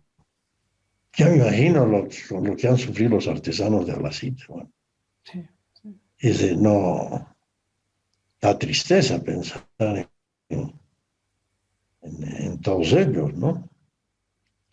Claro que hay muchos que van a varias ferias, es cierto también, ¿no? Se van a Santa Cruz, a veces los mismos son los que van recorriendo en algunos rubros, ¿no? Pero en todo caso es parte de lo que llamamos la economía naranja, recuerda, ¿no? Es una economía vinculada a la cultura, pero tiene su peligro, obviamente, la mercantilización, pero esa es una gran discusión. Pero nosotros como gestores culturales, porque usted también lo es, Ángel, tenemos que encontrar ese equilibrio, Ujú. porque no podemos vivir solamente de identidad. Exacto. Eso tiene que ayudar a... Y bueno, en todo el mundo ha pasado eso, ¿no? Si Miguel Ángel resucitaría, no podría creer la cantidad de dólares que da su obra al Vaticano, ¿no? No podría creer que lo que pintó se convierta en semejante atractivo turístico. Entonces, tanto el patrimonio material y el inmaterial. Pero la gran masificación es indudablemente un peligro de perder los rituales, la esencia, ¿no? Ujú. Por eso es que hay, como usted ha citado al colega mexicano, hay también colegas de Bolivia que son anti-patrimonio. Pero yo soy defensor en el sentido que sí es una posibilidad de que la cultura se vincule con el desarrollo, pero también para evitar la destrucción, ¿no? Porque así como los seres humanos han creado tantos patrimonios, son grandes destructores. Tal cual, tal cual. Entonces, lo principal de un patrimonio es que se lo consagra para conservarlo. Pero no hay que dejar de ver esas observaciones que hacen los colegas que están asustados de ese tema mercantil, ¿no? Ujú. Tiene toda la razón. En los últimos comentarios, en realidad son comentarios y saludos que quería leer para usted. Carlos Delgado Murillo, estimado Fernando, qué gusto verlo como expositor. Felicidades, un abrazo fuerte. También nos escriben Vigías Patrimoniales La Estrella. Saludos de Vigías del Patrimonio Antioquia, Colombia y Zed Confía de América Latina. Entonces, esos son algunos saludos que están enviándole. Eh, y Bueno, bueno, muchas gracias igualmente. bueno, me voy con casi prácticamente la última pregunta y luego voy a ver si puedo provocar algo en usted. Ya que hemos entrado a este tema más genérico, esto lo conversamos en alguna entrevista que tuvimos hace un tiempito atrás en su oficina. Y creo que es importante su criterio, ¿no? Y se aplica en realidad para todas nuestras declaratorias, pero particularmente aquella que nos apasiona, que está vinculado con el tema folclórico, ¿no? Eh, Este tema internacional, cómo entenderlo, cómo defenderlo, o cuál es la acción que uno debe asumir, ¿no? Porque lo que sucede es que hay muchas expresiones culturales, y creo que esto pasa también con el tema del equeco, ¿no es cierto?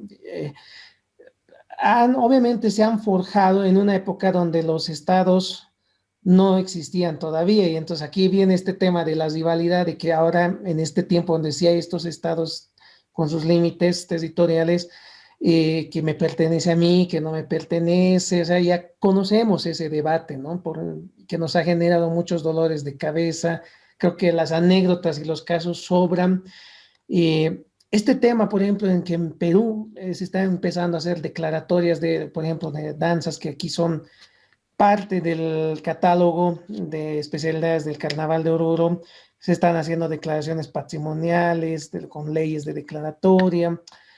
E incluso viene el debate, ¿no? De que por qué se ha declarado la festividad de la Candelaria en Perú como patrimonio, cuando muchas de sus danzas son danzas que se reconocen como propias de Bolivia. Entonces, ¿qué hacemos en este contexto planteado el reto desde Bolivia, ¿no? De la defensa del patrimonio? ¿Cuál debería ser nuestra acción? Porque de rato en cuando, por no decir constantemente, esto nos genera pues tensiones, y a veces las redes sociales justamente son donde más se puede dar testimonio de estos. Ya en el plano diplomático y todo eso ya es otro asunto también que tiene otra maraña, ¿no? Bueno, el tema de la apropiación indebida es pues un tema eh, terrible, ¿no? Porque en materia del patrimonio material es más fácil controlar, ¿no? Ha habido asaltos a nuestro patrimonio muy grandes, inclusive hace poco, y se van poniendo de moda algunos aspectos, ¿no? La última ha sido joyas de vírgenes, ¿no? Y han atacado a la Virgen de la Merced en Potosí, la Virgen de Copacabana, aquí en La Paz. Pero ya hemos ido en los años 70, 80, realmente nos agarraron en pañales, ¿no? Y ha habido iglesias que han quedado desmanteladas, por ejemplo, de sus cuadros o chulpas de sus cerámicas. Pero ahora, felizmente, creo que ha mejorado el cuidado de ese patrimonio. Pero en el caso del inmaterial es mucho más difícil porque como va en la mente de la gente, bueno, porque todos sabemos que usamos el patrimonio inmaterial de todo el mundo. Comemos aquí comida vietnamita, hindú, pero el problema es que reconocemos el origen. Digamos, lo que se reclama a la gente del Perú es que no reconozcan el origen. Nadie les prohíbe bailar, pero que digan de dónde viene la danza, ¿no? Entonces, en este mundo globalizado, en que pese a nuestra fuerte producción cultural, importamos más que exportamos. Que lastimosamente importamos mucho más música de México, de la Argentina, de Estados Unidos, de España, que la que exportamos a México o a España. Pero donde nuestra balanza es favorable es con el sur peruano, con el norte chileno, con el norte argentino, con Ecuador, ¿no? Donde exportamos. Y el folclore es nuestro buque insignia, como dicen en la Marina, ¿no? Es el barco que está abriendo nuestra presencia en el mundo a través de nuestros migrantes, pero también por la calidad. Pero lo malo, como no hay un Estado que esté ahí protegiendo, resulta que lo que hemos logrado exportar, los lugares donde se ha exportado comienzan a decir, no, no ha venido de afuera, de allá, eso era nuestro, ¿no? Y no se le da protestamos, se llora en los medios un rato, pero no hay una política, porque hay que invertir mucho para esto, porque además las convenciones de la UNESCO lo permiten. Cientos de veces se ha dicho que hay diablos en todas partes, por supuesto que sí. Hay los diablos del Río Sucio en Colombia, los diablos, los diablillos de Venezuela, pero es como la imagen de Cristo, siempre pongo ese ejemplo, ¿no? La Biblia no dice si Cristo era moreno, si era rubio, si era pequeño o alto. Y todos los artistas lo han representado de diferentes maneras. Y lo mismo pasa con los ángeles y los diablos. Los diablos de Oruro tienen una representación única, ¿no? Eso es lo que reclama, que el diablo haya sido copiado y no se ha reconocido. Porque hay otros diablos en el Perú, totalmente diferentes. Nadie reclama de ellos, ¿no? Sino se reclama la copia de la vestimenta, de la música, que además es una mala copia, ¿no? En muchos aspectos. Entonces, y eso es casi como hay que invertir todo lo que se invirtió en la demanda marítima para la demanda folclórica, ¿no? Y yo creo que se lo puede hacer de muy buena manera. Los expertos de todos estos países, bueno, ver qué es de común. Por ejemplo, el huaño creo que sí es común, pero no otras danzas, ¿no? Entonces, porque además de tener que ver con la identidad de un país, de una región, hay un uso económico, ¿no? Por ejemplo, los jamaicanos han reclamado, han dicho, el reggae, bueno, que lo bailen todos, pero con nuestros ritmos han hecho mucho dinero, muchos compositores, muchas industrias, y no nos dan nada a los jamaicanos. Ya han ganado un juicio, ¿no? Que lo declaren patrimonio y además que les paguen regalías. Y sabemos que hay restaurantes en Lima, como uno que se llama Titicaca, precisamente, que parte de su atractivo turístico es el uso de nuestras danzas, ¿no? Entonces deberían pagar derechos de autor. Claro. Pero bueno, este es un tema que ya tenemos décadas, ¿no? Y no encontramos la forma, da mucha desazón. Pero gracias a los migrantes, por lo menos hemos empatado, ¿no? Ya no, ya, ya estamos muy presentes en muchas partes. Claro. Es cierto, hay muchos temas, ¿no? Esto que queden un punto suspensivos. El tema de los derechos de autor también es otro gran tema, más aún cuando se vinculan los hechos folclóricos y una característica del folclore es el anonimato, por ejemplo, ¿no? Entonces ahí ya, pucha, pareciera ser que hay muchas cosas que hay que debatir, pero para debatir eso también es necesario poner todos los elementos sobre la mesa porque yo tengo la impresión de que el tema de todo lo que es patrimonio inmaterial va siguiendo la nomenclatura de la UNESCO. Se ha vuelto algo muy que nos enorgullece, ¿no? Decir es patrimonio y todo, pero, y ahí viene el pero, lo que a mí personalmente me preocupa, siento que nos podemos enorgullecer, agarrar de estos nombres, pero se desconoce el alcance verdadero que tiene este rótulo y además, creo yo de que también no se está discutiendo, como ahorita estamos tratando de plantear algunos temas, lo que debería hacerse, ¿no? O sea, qué elementos están en discusión, que tal vez habrá algún momento que hasta hacer un esfuerzo por teorización. Y ahí, por ejemplo, yo destaco mucho lo que usted ha venido haciendo en términos de la fiesta, ¿no? Que es un importante planteamiento de teorización que se ha venido haciendo, que nos ayuda incluso, pero a mí me parece una metodología ya de trabajo para analizar muchas expresiones culturales, entonces creo que nos está faltando eso, ¿no? Y ahí es donde quiero lanzarle yo la provocación o invitación para más adelante. Yo sería muy honroso que usted pueda participar en una segunda charla más adelante, estoy pensando tal vez en abril si es que está en su agenda, para que un poco discutamos y planteemos en general los alcances de lo que es específicamente el patrimonio inmaterial, ¿no? Y hagamos un estado de situación de aquellos temas que se deben debatir.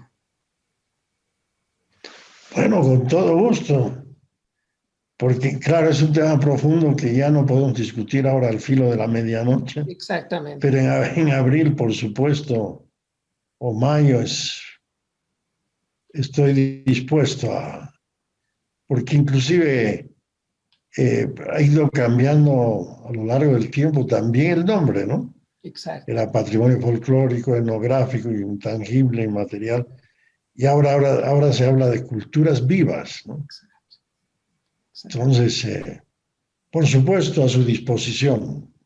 Muy bien, doctor. Le voy a tomar la palabra entonces. Ya nos vamos organizando para abril, yo creo, o mayo, que de paso es pues ya se va a recordar 20 años de la Declaratoria de Oruro. Entonces creo que es oportuno generar un poquito de discusión sobre estos temas necesarios. Bueno, hemos hablado temas bien interesantes, nos hemos acercado a la fiesta de la Lacita gracias a todo lo que usted nos ha venido compartiendo. No me quiero tampoco despedir antes dejando claro y reconociendo el aporte que hoy nos ha hecho también nuestra amiga Angie Salgar, que nos ha compartido algunas de las fotografías que hemos pasado mientras estábamos dialogando, que dicho sea de paso, Angie mañana está presentando también un libro de fotografía, si no me equivoco. Entonces, nuestro saludo y felicitación a ella también, que siempre está Por ahí supuesto, ha portando. ganado un premio notable, así que yo también me sumo a la Exact, felicitación. exactamente. Bien, entonces, quiero agradecer la presencia de todas las personas que nos están siguiendo y que nos van a ver también en diferido, porque los videos se van viendo en diferido muchas veces. Doctor, ha sido un honor tenerlo acá. Hemos conocido, como le estaba diciendo, la cita. Su trabajo de campo y además sus vivencias, ¿no? Que eso es lo más lindo, es que esto que nos ayuda en meternos a la fiesta, conocerla, a ver sus dimensiones. Yo creo que nos hemos deleitado con las fotografías que nos ha presentado usted también y los ejemplos. Realmente, si hay algo que a mí me encanta son los ejemplos y el análisis que hace que eso uno se lo queda aquí. Entonces, doctor, le daría un minuto último tal vez para sus palabras de despedida o si quiere plantear algo de cierre ya para irnos. Bueno, no, simplemente muy agradecido, Miguel Ángel. Siga usted con esta cátedra adelante y como usted dice, hay que seguir profundizando y debatiendo, ¿no? Es importante que todos los protagonistas sean considerados como verdaderos articuladores y promotores del patrimonio, pero también es importante dar un fuerte impulso a la investigación, a la interpretación de todo lo que estamos viviendo, ¿no? Porque esto ayuda. Como investigadores tenemos que aportar y señalar, ¿no? Todos los aspectos positivos, pero también las amenazas que puede haber si no existe mayor énfasis en la esencia, ¿no? De una determinada expresión cultural, pero tampoco llegar a una excesiva normativa. Últimamente en las fiestas es increíble la cantidad de reglamentos que salen, que bueno, es necesario a veces porque como es tan masivo, si no hay reglamento, bueno, puede ser muy anárquico, ¿no? Pero también no exagerar, ¿no? Cada año salen, se prohíben las challas de las oficinas y cada año se rompe esa norma, así que eh, hay que tener mucho cuidado porque la fiesta, si algo tiene de bueno también es que es espontánea, ¿no? De nuevo, muchas gracias, Miguel Ángel, que siga con este trabajo de debate sobre el patrimonio y de conocimiento, difusión de nuestro patrimonio. Y muchas gracias al público que nos ha seguido.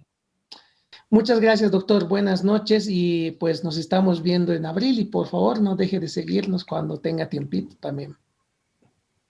Muy bien, buenas noches. Gracias por todo. Buenas noches, un fuerte abrazo y cuídese mucho, doctor. Gracias. Igualmente, igualmente. Gracias, un abrazo. Un abrazo, hasta luego.